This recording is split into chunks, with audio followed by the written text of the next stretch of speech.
I'm Dan Ackman, and we are at Apple's press event where they have announced a very anxiously awaited update to the MacBook Pro line of laptops.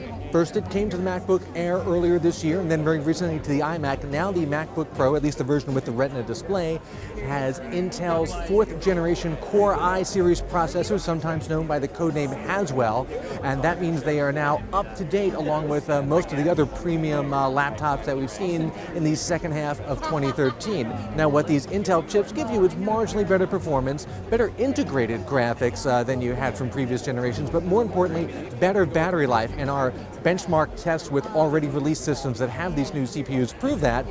You do get much better battery life. In fact, the 13-inch MacBook Air ran for an insane 12 hours on our battery drain test.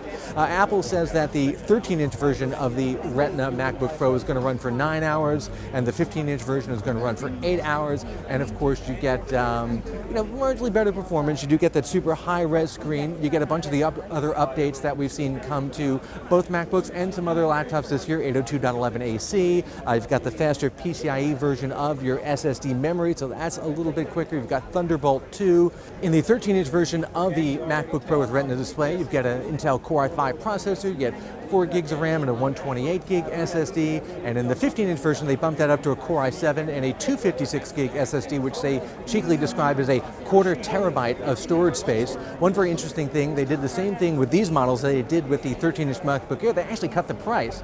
It's now $1299 for the 13-inch version and $1999 for the 15-inch version, and these guys are available immediately. I'm Dan Ackman, and that is the new MacBook Pro with Retina display.